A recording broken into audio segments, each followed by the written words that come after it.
پاکستان میں لگتا یہ ہے کہ شمر ذیلجوشن اور ابن زیاد کی روح جو ہے حکمرانوں میں حلول کر گئی ہے. جو ظلم و جبر انہوں نے روا رکھا ہے، اور یہ نہیں ہے کہ الیکشن ہونے کے بعد شہروں کو نشستیں نہیں دی گئی ہے. محسن نقوی کو داخلہ میں لایا گیا اور شہباز شریف کو کاکڑ کی جگہ لایا گیا. باقی اعمال وہی ہیں، پالیسیز وہی ہیں.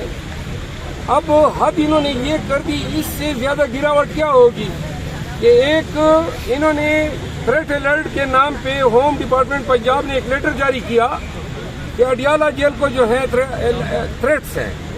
اب تھریٹس کا مداوع کرنا وہ تو ریاست کا کام ہے. یہ کروڑ اربوں روپے جو ہیں پولیس پہ اور سیکیورٹی ایجنسیز اور انٹیلیجنس ایجنسیز کو ادا ہو رہے ہیں.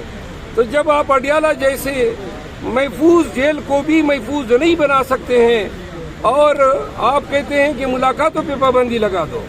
خان صاحب کی بیگم کو انہوں نے ہماری مرضی کے خلاف بنی گالہ میں محصور کیا ہے.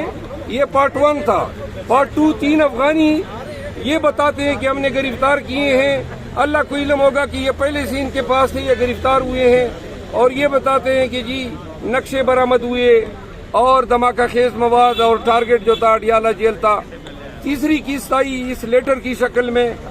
اصل میں پارلیمان میں کمیٹیاں بن رہی ہیں، سینٹ کے الیکشن ہیں. یہ نہیں چاہتے ہیں کہ خان صاحب کے ساتھ کنسلٹیشن ہو. اور دوسری بات یہ زمین تیار کر رہے ہیں کہ اب وہ چوتھا ان کا مرحلہ یہ ہوگا کہ اب یہ کہیں گے کہ خان صاحب کو بھی ہم بنی گالہ شفٹ کر رہے ہیں. بنی گالہ جنگل میں واقع ہے. خان صاحب کی لائف کو تھریٹ صحیح معنوں میں بنی گالہ سے پیدا ہوں گے. اور بشرا بی بی کو وہاں پہ رکھنا بھی اس لیے کہ وہ کہیں گے کہ ان کو بھی وہاں پہ بھیج رہے ہیں.